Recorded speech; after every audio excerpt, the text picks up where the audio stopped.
welcome to RICO 12.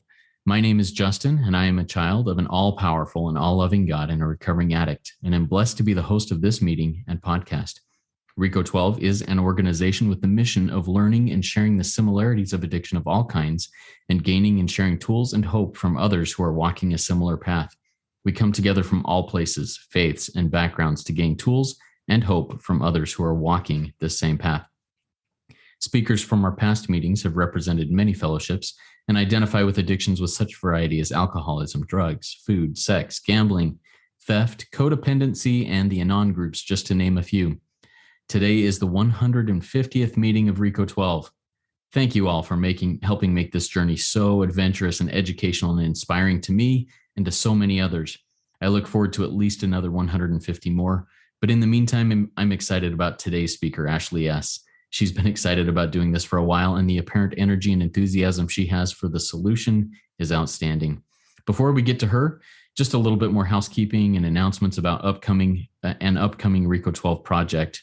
And by the way, if you missed out last week on the Dopamine Nation book giveaway from Dr. Anna Lemke from last week's meeting, which by the way was awesome, there are still a couple of books left. To get in on that, please go and record a 2 to 4 minute solution-based share for RICO 12 shares at the link that will be in the chat and show notes, and you will be entered to receive one of the last few of those books. Now, RICO 12 is a self-supporting service, and we appreciate your help in keeping us working our 12th step in this manner. We gratefully accept contributions, and recently we started a new subscription program called RICO 12 Spearheads.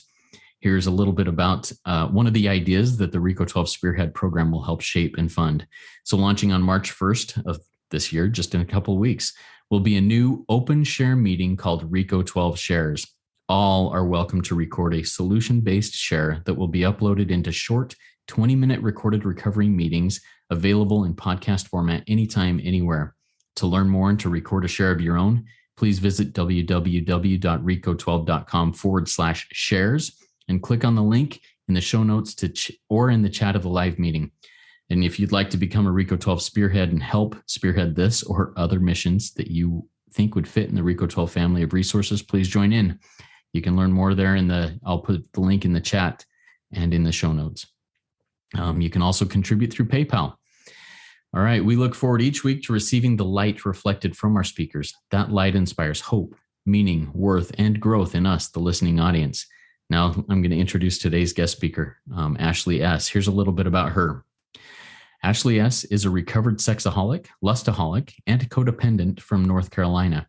She found herself emotionally in bondage until she discovered a miracle of healing through the Big Book of Alcoholics Anonymous. By working the 12 steps as outlined with the Big Book, through the power of a loving God and her sponsor's patient guidance, she recovered from a seemingly hopeless state of mind and body. She had a life-changing spiritual awakening, which resulted in a new relationship with her Creator and a way of living which answers all her problems. Ashley has walked a free woman with newly found inner power and peace since November 2nd of 2021. With reliance upon Him, Spirit has shown Ashley how to create the fellowship she craved. The bright spot in her life is now sharing experience, strength, and hope primarily across AAA, which is All Addicts Anonymous, and AASS, All Addictions Step Study. Inspired by her sponsor's men's group called the Freedom Seekers, she formed its counterpart called the Serenity Seekers, an all-addiction inclusive women's lineage group. Ashley and her sponsor also founded an all-addiction inclusive study of the Big Book called The High Road to a New Freedom, where by God's grace, they have carried the message for 30 weeks to numerous countries across the world. Take it away, Ashley. The floor is yours. Well, thank you so much, Justin. It is truly an honor and a privilege to be here with you and everyone else who's live and will be listening. Wow, 150 meetings so far. That is incredible. Again, so grateful to be here on 150. My name is Ashley S. I am from North Carolina. And thank you so much for that introduction, Justin. As you said, I am a recovered sexaholic, lustaholic, and codependent. And by God's grace, I have been sober since November 2nd of 2021. I have been through the process as it is laid out in the Big Book of Alcoholics Anonymous. I have worked the steps to to the best of my ability, making all of my amends, and practice 10, 11, 12 every day as a new way to live. And with my title of this share being an earnest seeker, I just want to spend the next 25 minutes talking to you about my experience with step 2, what I used to seek, coming to find what I really needed to seek, and finding it now. And if I read what step 2 says in the big book, we came to believe that a power greater than ourselves could restore us to sanity. Well, the first thing that implies to me is that I was insane. So I don't want to go into a sexologue, but I do want to just qualify myself as an addict for a few minutes. And I think in We Agnostics, it outlines it pretty clearly what my problem really was. It had never been sex and lust. And this was a process to really understand what that meant. It says on page 53, when we became alcoholics, crushed by a self-imposed crisis. And I now see that as a crisis that has been imposed by self, the ego, whatever term you want to use there. There was a lot of things that happened to me growing up. I went through emotional abuse and as a child with my mom, in a very controlling, strict, religious household. I came with a lot of old religious ideas, and now I can see them all as fear-based.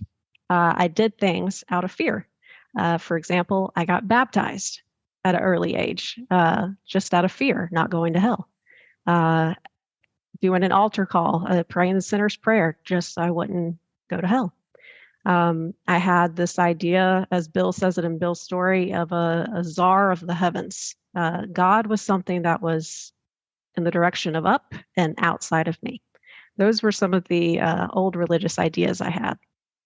But growing up, I went to church every single Sunday, but had really no connection to the power that I didn't know was inside of me all of this time. And on page 50, it says it pretty well.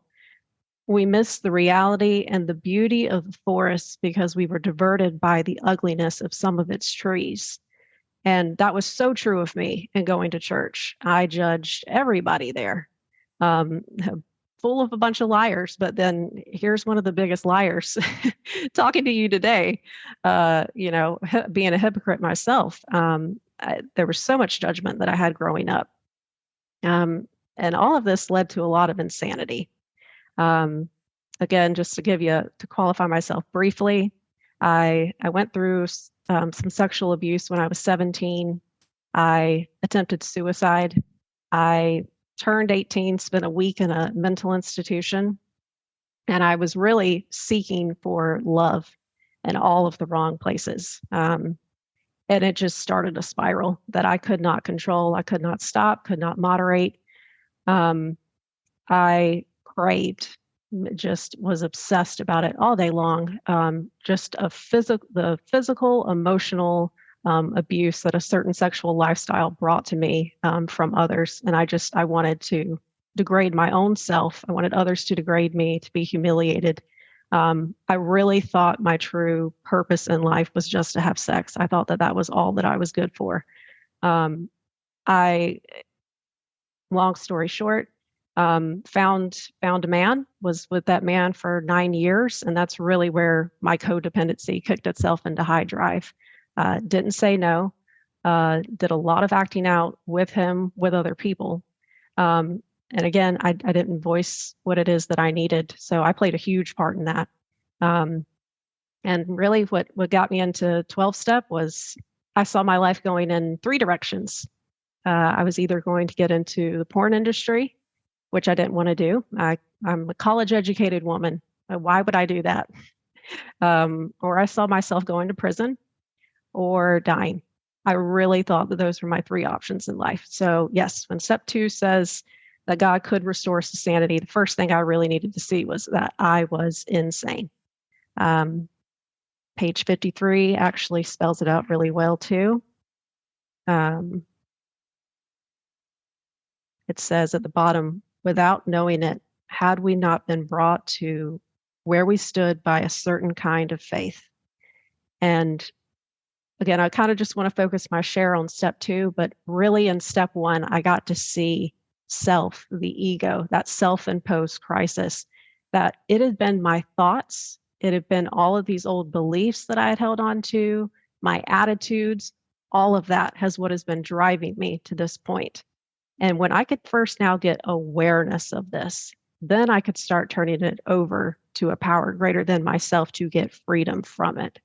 So I was seeking all the wrong things before. Now I'm at a point in my life where I'm actually seeking help. I want to get over this. I have no idea how or where to even start. And this is coming into 12 step. So step 2 for me really has been a unlearning process from all of the things that wounded people had taught me, their conceptions, their beliefs about God and other things. Page 49, and all throughout We Agnostics, really, it says, we beg you, in the last paragraph, to lay aside prejudice. And I've come to learn that prejudice are those old ideas that I've got against spirituality, against religion. And it gives example over example in We Agnostics to set all aside these things that you think that you know. It gives some great examples, like on 51 and 52, think about when this book was written, they didn't even have the rocket launch.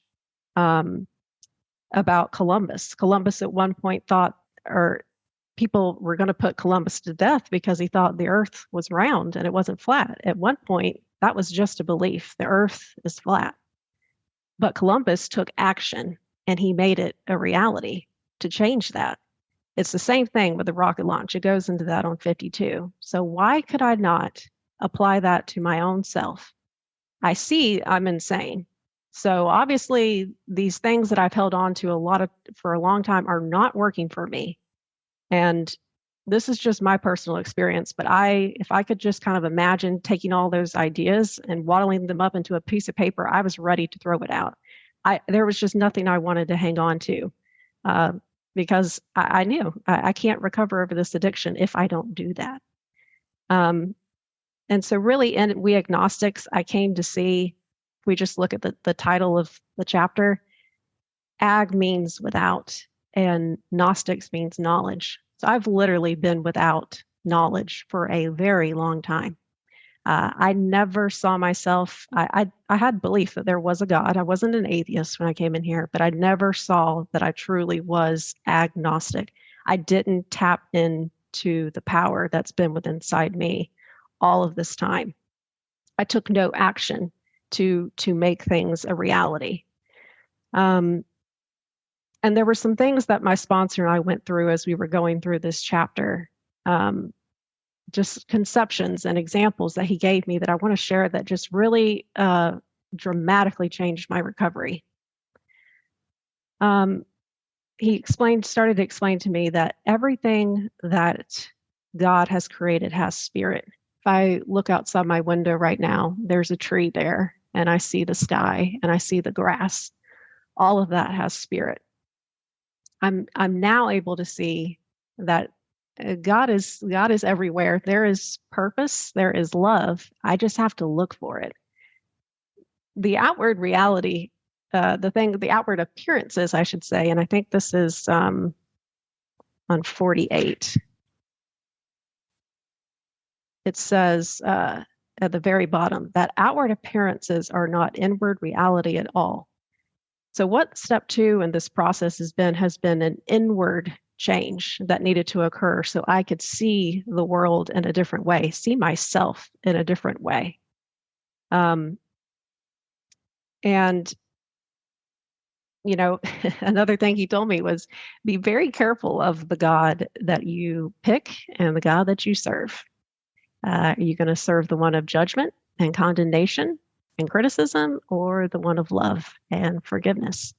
And I had very much been a worshiper of the judgmental version, and not the one that was loving that was forgiving of myself. He gave me this example. Justin, you might have seen her running around here before the meeting started, but I don't have any children, but I do have a cat. Her name is Lexi. And my sponsor picked up pretty quickly that I very much love this cat.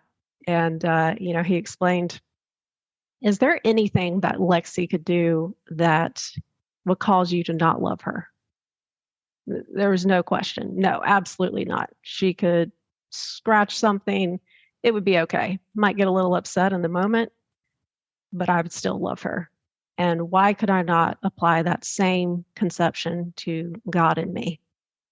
All of this, what I saw as it being a dirty sex addict, I could be forgiven. I can still be loved. And that was definitely a process of working the rest of the steps to see just really the depth of how I really saw and felt about myself and about God.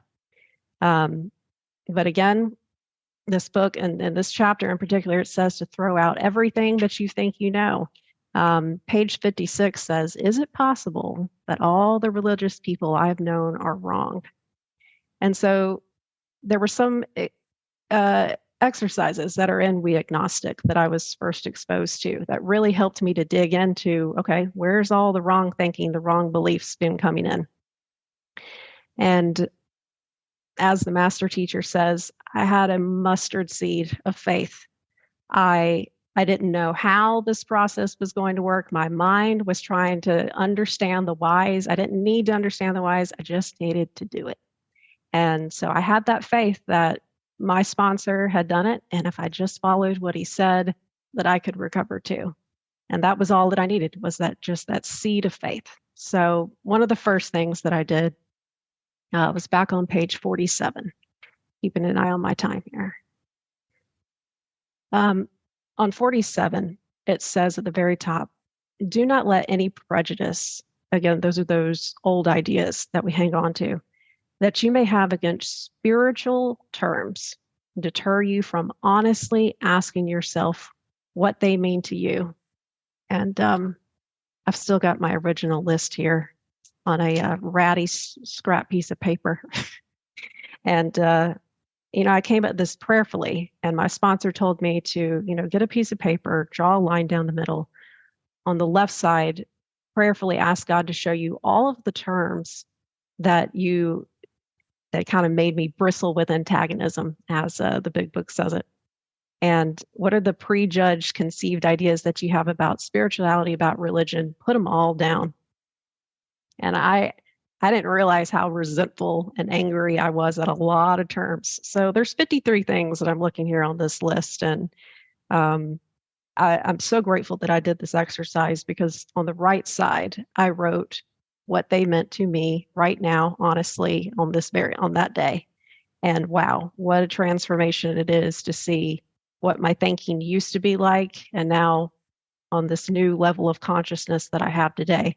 The first, just to give you an example, the first biggest one on the list was prayer. I had no idea how to pray, didn't practice it, didn't do it. And just how that's changed today for me. Worship, heaven and hell. There's many terms, but that was one of the first exercises that I did to try and see and ask God to remove all those old prejudices. There's a few more exercises on page 52. We call these the bedevilments, and there's, I believe, 9 of them. And it says in the second paragraph, we were having trouble with personal relationships. And I can pause right there and ask myself that question. Oh, yes, we've established I'm insane. So I've been having some trouble with my personal relationships. Couldn't control my emotional natures, prey to misery and depression, and so on. And I won't read them all. But again, a very similar exercise. Take a piece of paper, draw a line down the middle, and prayerfully come at, how was I really having trouble in my personal relationships? What did it all boil down to? This wasn't the time for me to get into a story, which my mind very much fought very hard to do. And I still got that piece of paper here written with me.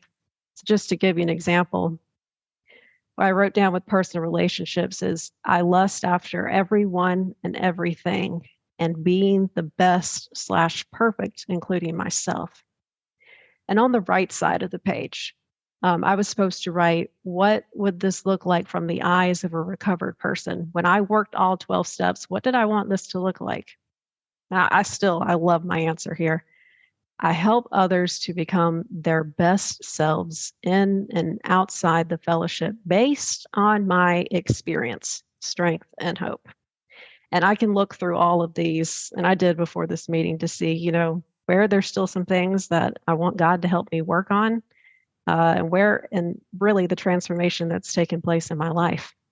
I'm no longer suffering from anxiety and depression and have to take medication or see a certified sex addiction therapist every week. I don't have to do those things because I work my program. I work exactly what's in the book.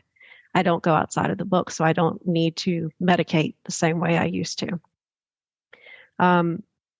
There's a couple more things 'cause I'm keeping an eye on time. There were a couple more exercises that I did to look at those old prejudices. I looked at the God idea, powerful people in my life, how I didn't see that I had made other people out growing up to be God, my mom, my dad, my preacher. There were people who I deemed as more powerful to me, and they really had an impact on me that I didn't see until I put it all down on paper. And then I was able to see how I had applied all of those negative things to God as well. That God would punish me, God will condemn me, and so on and so forth. But if I can just talk about real quick, one of my favorite pages that I just wept when I went over this with my sponsor. It just always stuck out to me. On page 54, in the middle of the second paragraph, it says, "And then with a better motive, had we not worshipfully beheld the sunset, the sea, or a flower?" And he gave me a couple of things to start thinking about. He asked me, "Ashley, is the waves and the sea or the ocean, are they separate or are they one thing?" And before this process, I answered that they're separate. And now I'm able to see that there is oneness, there's unity. Like I mentioned before, if I look outside my window and I see the sky, the tree, and the grass, all of those things have spirit. All of it's one. And thinking about water too, water can be in different forms. It can be a gas, it can be a liquid, or it can be a solid. And all of these things that I just mentioned, they're different forms of love of God. And I am one of those forms as well. You who are listening and on this meeting today are another form of that. I just couldn't see it. Again, nothing has changed in this outward appearance, but the inward reality, my thoughts about you and about God, everything else has changed on the inside. He gave me another example, think about the sun at night. You can't see the sun at night, but you know that it still exists. It's still there.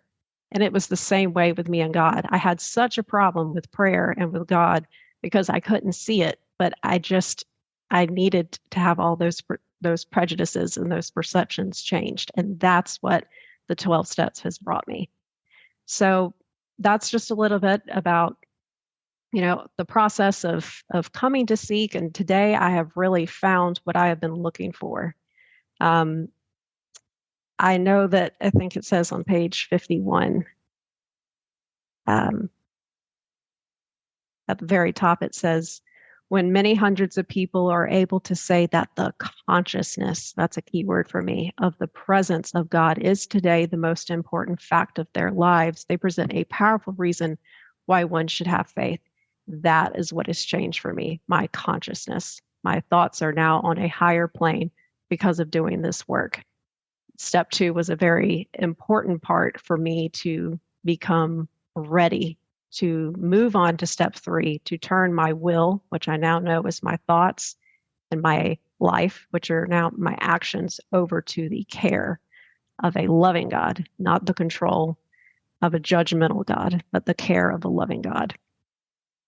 I now am able to see that I am the witness to these thoughts that come into my mind. I'm not as we've looked at, the self-imposed crisis.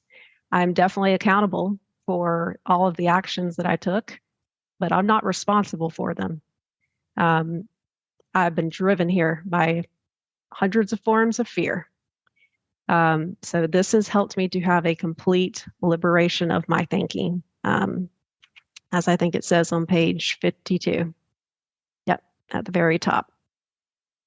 I've been able to, through steps 10 and 11, been given a way to rise above my problems, to just have a more awareness now. It's been nothing less but towards the end of 56. It explains my experience that I had in step 1. It says, this man recounts that he tumbled out of bed to his knees, and I just crossed out the word bed and replaced closet, because that in this entire paragraph is exactly what happened to me. I had all of these questions that I was asking my sponsor. Where is God? What are your thoughts? What's your conception? And I found it. It's here in the book. And once I was able to see it in the book, it's like any other spiritual text. I can now read those books because that consciousness, that belief came to me. God disclosed himself to me. And just to help anyone who is still seeking, it tells us 2 times here on 55 to help answer some of those questions that you may still have. It says, deep down in every man, woman, and child, everyone here today, everyone listening, is the idea of God. Now, it's blocked off by self, by the ego. It says here, calamity, pomp, worship of other things. We've worshiped sex, drugs, alcohol, fill in the blank, but it is there. It says in another paragraph, we found the great reality deep down, not outside of us, not in you or anybody else. Just think about it. It's within us. It says it another way in 570 in spiritual experience, that with few exceptions, our members find that they have tapped an unsuspected, again, not outside, but inner resource, which they presently identify with their own conception of a power greater than themselves. So I found exactly what I was looking for. I have now found love. I found purpose. I know that my purpose in life is to not be of maximum service to others, but to fit myself to be of maximum service to others. This is what I was always called to do. It was to share my experience, strength, and hope so that others may recover from a seemingly hopeless state of mind and body. So again, Justin, thank you so much for asking me to be here today. I'm so grateful for the opportunity, and I'm looking forward to hearing what questions people have. Awesome. Thank you so much, Ashley. Man, you are fairly new in the rooms of recovery, but to hear the maturity of your experience with this shift in your perception of your higher power is just miraculous. And I love it. Thank you for sharing that. I was sober in the rooms for nearly 5 years before I discovered this filter that I was seeing God through that had to be changed. What an awesome experience you had to share for us. We have several questions that have come in from the live audience, and I've written down several also. We'll get to as many as we can during this talk. First question comes in from Ryan. Ryan says, Ashley, thank you so much for sharing your faith, experience, and hope. I'm so grateful that your higher power is so apparently working in your life. Can you talk a little bit more about overcoming any fears you had and letting go of your old beliefs? And what helped you to let go and be completely open? And how do you handle situations when old beliefs come back, if they do? Thank you so much, Ryan. There were like 3 questions there. So I think I got the first one, which was, and I'll write them down, which was about how I I'll follow up fear. with the second and third when you're ready. Yeah. Okay. All right. Well, I don't want to spend too much time on one, but to overcome fear, let's flip over to 67. Well, really, let's flip over to 68 for time. There's a very simple process that I looked at with my fears in inventory. First part, it says on page 68, we put them on paper. So prayerfully, I just made the list. What is everything that's still going on up here that I'm afraid of? And then I was able to see and whittle those down to just 12 root fears. And I'm happy to share those with you, but I was able to see really there's three big ones for me. I have a huge fear of failure because I'm a perfectionist, huge fear of abandonment, sex addict. And the third one is really a lot of times it's the unknown. It's the I want to control the uncontrollable. So I saw those constantly. Then we asked ourselves why we had them. And this process was to get me to see that I'm seeing something that does not exist. This is just my mind creating an image or a false reality. And then I buy into that and I take action on it. And so no wonder I'm sick. No wonder I'm insane. So I see that now on paper. And there's more. If we go down to the bottom here, it says there's a prayer. We ask him to remove our fear and direct our attention to what he would have us to be. And so that's what exactly I did during the process and what I do every single day, right before this meeting. I spotted the fear of speaking in front of people. I see that it's from self, it's from the ego. And I ask God to remove it, to direct my attention to what he would have me to be, not always do. I just need to be present. I need to be aware, be loving to myself. I'm just here to share my experience. If I mess up on a couple of words, oh well. So that's how I get over, or not I get over, but I asked God to help me remove the fear today. And so what was the other two questions that were there? The other two questions, what helped you to let go and be completely open? And you may have touched on that. And how do you handle situations when old beliefs come back, if they do? Oh, of course. Old beliefs come back. I won't say every day, but yeah, they crop up. On page 84, we flip over there. This is our 10th step. It says when these crop up, not if. So when selfishness, dishonesty, resentment, and fear, and for me, I add in lust. When that crops up, I ask God at once to remove them. So just to give you an example, I started a new job. So there's a ton of fear that's been coming up, those insecurities, like I don't know what to do. I want to control the uncontrollable. I want people to like me, all these, people pleasing people, or approval seeking things. And so I spot that. And instead of doing what I used to do, which would have been avoid, I ask God to remove it, to see that I am in the presence of love, people who are just going to try and help me, but I can't get help from them if I avoid them and run away from my fears and my problems like I used to. So I ask God to remove it.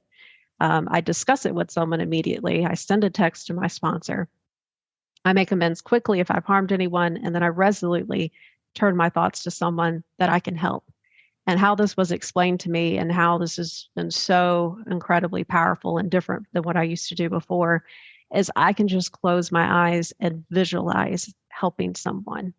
I like to cook, so I can think about cooking my dad burgers. He loves it. And so it kind of just gets me out of whatever problem is going on. It helps me think about somebody else or what I can do for somebody else. Doesn't have to be in the fellowship, doesn't even have to be someone you know.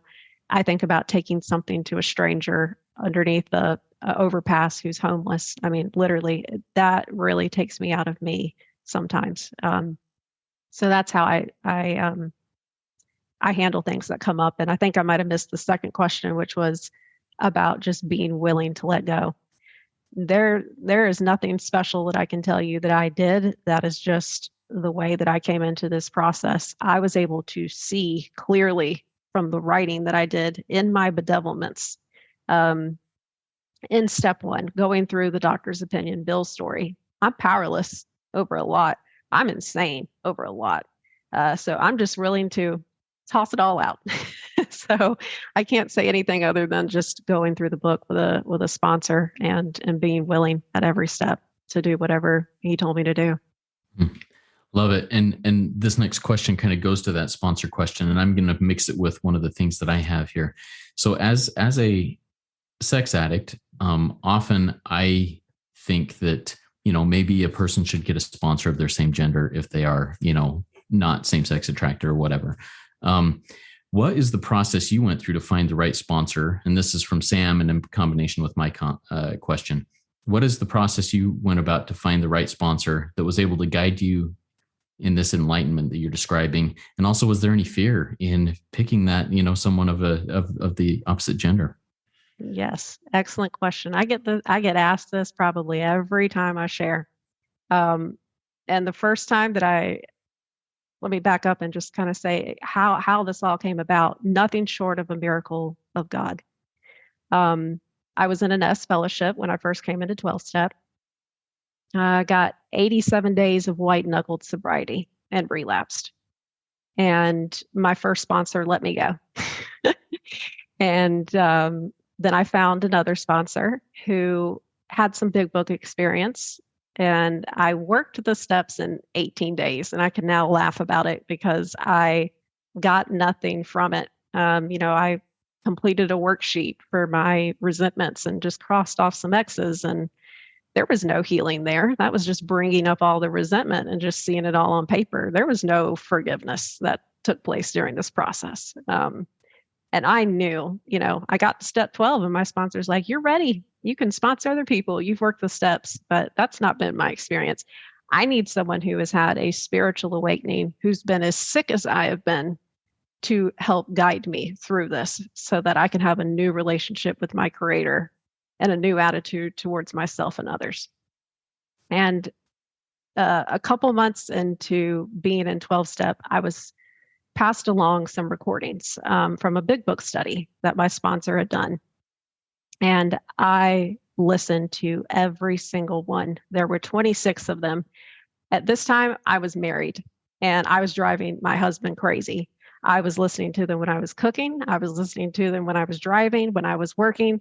It was the first time I was hearing the big book, and I could not get enough. He carried a message of depth and weight like I had never heard before. And I knew that I did not have what he had, and I wanted it, and I was willing to go to any lengths to get it. And it just so happened that somebody had given me his number. I texted him about another question, not with the expectation of him sponsoring me, and very quickly saw, yeah, I don't know anything about the big book. I have not had an awakening like this is described. And he was willing to sponsor me. And I'm so glad. I come from a wonderful lineage. I'm really blessed with the lineage that I've come from the best of the best of AA. And yeah, of course, I did have fear when I first started working with him, but he was able to help me see, just write them all down and do exactly what we did here that I just went over a few minutes ago. And so again, I just kept trusting him. He's been through this and he can help me. And that's exactly what happened. So it's been the biggest blessing of my life. So thanks for that question. Yeah, awesome. And your sponsor has been a previous speaker on RICO 12 and is scheduled again for later this year. But if you're willing to share a link to maybe those tapes, those recordings that I can put in the show notes in the podcast at a later time, that would be fantastic. All Absolutely. Right. And just to speak to that really quickly, Justin, it's a huge blessing that I heard him on a big book study, and then now I'm currently doing a study with him every single Tuesday night. So would love to, it was as you mentioned in my introduction, so would love to get that information to everyone. They can go back and listen to it on YouTube, Google Drive, or join us live. So thank you. Awesome. Thank you. I put links to some resources you shared with me earlier in the chat, and I'll put those in the show notes also. And then if you have any other things, just email those to me here after the meeting and we'll get those in there. Perfect. We have another question from the live audience. This is from Anna. Anna says, can you please share more about being accountable for, but not responsible for your past?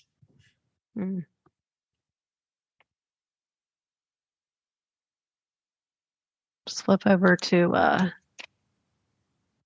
page 64. And this is after the third step, right before the fourth step. It says, first, we searched out the flaws in our makeup which caused our failure. So this is not my sexual acting out. These are flaws in my makeup that have caused me the insanity, the failure that I've been looking at. Being convinced that self, I've got that word circled, manifested in various ways. The ways that self can manifest is in a common form of resentment. It was what had defeated us. We considered, and I've got that word circled, we considered its common manifestations. So I see that those words are not the same. Self, us, and its. If I can see that, again, a religious member may call it the devil. To me, it's a lower form of consciousness, self, the ego. These thoughts that come up in my mind, like I'm no good, I'm fat, I'm ugly, my mom doesn't love me. Those are some of the principles that I've held on to. If I can just see that that's not a reality, it's just something that's come up in my mind, ask God to remove it, turn my thoughts to helping others, then I can get freedom from it.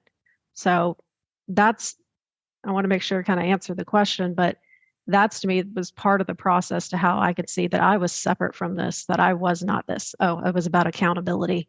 So yes, this is my body. I took these actions, and I am certainly, I have a long period of reconstruction ahead to make amends with my brothers and have forgiveness through the rest of the 12 steps. But I'm not accountable for these thoughts that have come into my head that I've been driven.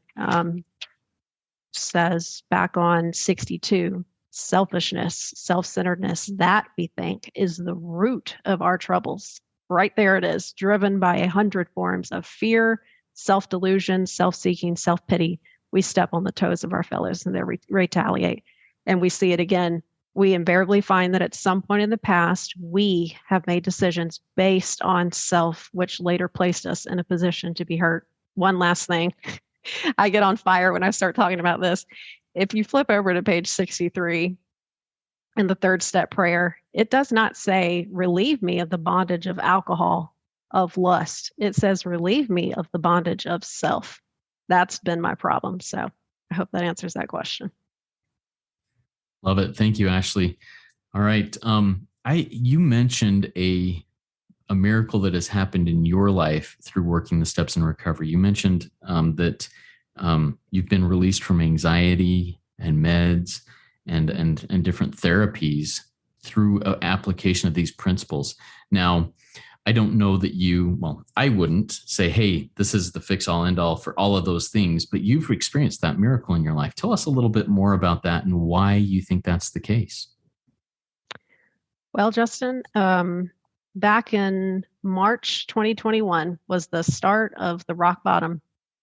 And my husband had found out that I was cheating on him. I became somewhat ready. I remember going to BetterHelp to find a therapist. And I wanted it for myself. He was not ready. He did not want it. He didn't see that he had a problem, and I'm not here to take his inventory. And so I started that process of wanting to get help for myself, wanting to do couples therapy. Didn't work. It wasn't really going anywhere. It was just causing more problems. And then it says it in the big book. It's like the gates of hell. I'm messing it up here, but they shut with a clang. And that's exactly how I felt, because I would go to one therapist and they say, I can't help you. Like, your problem is too serious for me. You're going to have to get better help. And then that kept happening. I kept going from therapist to therapist. And then it seemed like it was happening in 12-step. Once I found 12-step, I can't help you. You need someone more experienced than I am. And that's why I just continued to feel hopeless. I'm like, I don't think I'm ever going to get help or relief from this. And so, yeah, people tried different things. They diagnosed me with PTSD, OCD, anxiety, and depression. They tried different medications. I was spending so much money on therapy. I was literally spending what some people probably pay on a mortgage in a month for therapy, and it didn't work because I was just constantly bringing up the past, everything that was in step 4 that I needed to look at, but there was never connecting with my higher power, with God, with love. My cat's agreeing with me. She's meowing. That there was no healing that was ever taking place. It was just bringing up all the resentment, all the fear. So I really was able, once I found the big book, I was able to see I can use steps 10, 11 to get me through this. That's what helped me to get sober. And working the rest of the steps is what helped me to recover. So no, I don't have to do all those things that I used to do, which I'm so grateful for. It has definitely been nothing short of a miracle. Thank you for sharing that. And I think so. So you said I don't have to do those things anymore to achieve that peace, that relief. What do you have to do now? And I think you've touched on this, but I want you to specify, what do you have to do now to achieve that peace, that connection? Or what do you choose to do now, I guess? Yeah. It's very simple. Well, it's simple. It's not always easy, especially in the moment, but the first place I turn is step 10. And if you really break it down, step 10 is working all the steps. So we watch for selfishness, dishonesty, resentment, and fear. That's taking inventory. So I spot that thought that comes up. That's step 4. When these crop up, we ask God at once to remove them. That's step 6 and 7. I'm becoming willing for God to remove it. I ask Him to remove it. Then we discuss them with someone immediately. So that's step 5. Today, that looks like sending a text to my sponsor. If it's something that's really not going away, then I'm going to pick up the phone and talk to someone. We make amends quickly if we've harmed anyone. There's steps 8 and 9. I definitely, I see that now as I make an apology. I set right the mistake. What can I do to make it right with that person? And then we resolutely turn our thoughts to someone who can help. Love and tolerance of others is our code, and that's 11 and 12. So I work all of those steps every single day to the best of my ability. There's a lot more prayers that are in these next couple of pages all the way to 88. So yeah, whenever indecision comes, I ask God on 86, it says, we ask God for inspiration, intuitive thought, or decision. When on page 87, when I'm agitated or doubtful, I ask for the right thought or action. And so all of this this wonderful book is an instruction manual for how to have peace in my life. It's been a process. It's not just like it was boom, I just knew how to do this. It was a practice of saying no to people. I don't always get that right. I say yes to everything. But it's in that moment where I pause and then I can feel that intuition or that guidance. No, you need to say something. You're going to regret this if you don't say something. And that is what has brought me peace, listening to that voice, letting it guide me. So that's what's been a miraculous change in my life now. And this is from an anonymous attendee, and I'll just cut this back into the body of the meeting. If when you get through the steps and haven't had all of the promises, what do you do? Well, I have definitely had that experience before. By working the steps in 18 days, I did not have those promises fulfilled. My advice is to go where you feel led. If you hear somebody who has what you want, reach out to them. If they're not available, they will know other people or will point you in the right direction. Again, I can only speak for myself, but nothing other than the big book will ever do for me. It is the book that helped me to recover. So I would just encourage you to be willing to set aside your prejudices and your old ideas and try something new. Awesome. Thank you so much, Ashley. I've received a couple of requests that from people who may want to reach out and contact you. Is it okay if I share my our email address here and then connect you to them through that, so we don't get your personal stuff out there. Perfect. Absolutely. So if you would like to contact Ashley, please send an email to reco12pod@gmail.com, reco12pod@gmail.com, and I'll connect you with Ashley that way. Very good. I think that is all of the questions that have come in. Do you have any final words of wisdom before we close this meeting down? Final words of wisdom. Yes. Continue. Wherever you are at in this process, my advice is to continue. If you are not experiencing total freedom, peace, happiness today, there is a better way.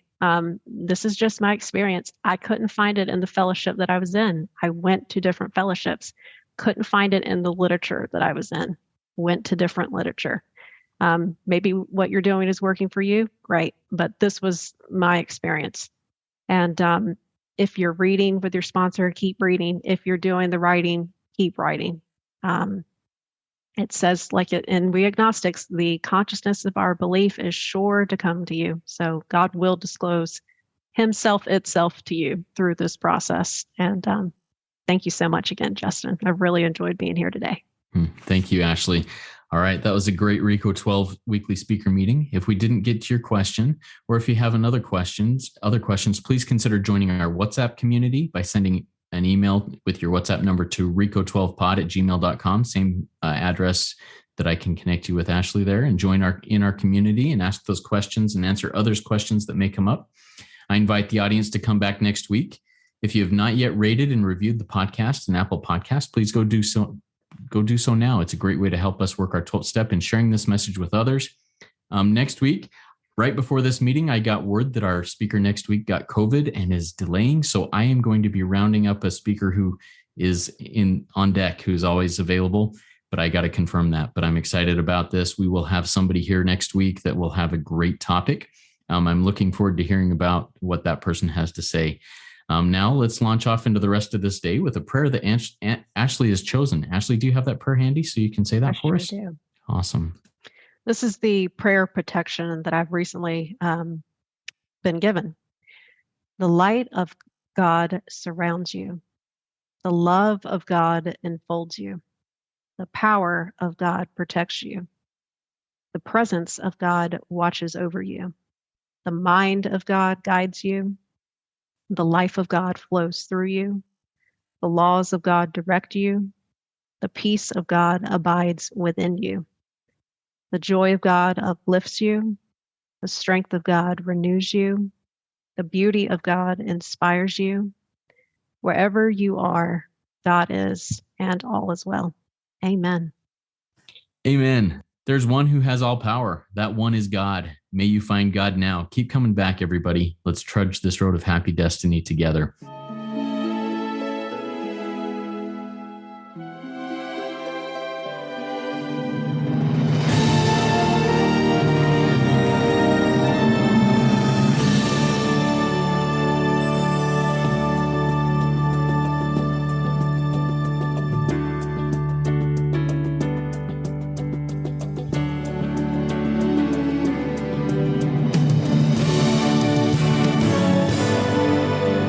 Standing still a moment, carving out this time, reflecting on the landscape of this life of mine. Peaks too high to conquer, streams too wide to cross, troughs too deep to walk through without incurring loss. Yet here I am, still standing tall, despite the rough terrain. One like me survived the storms and walked through wind and rain. Still standing, I will fight the good fight, still searching for a glimmer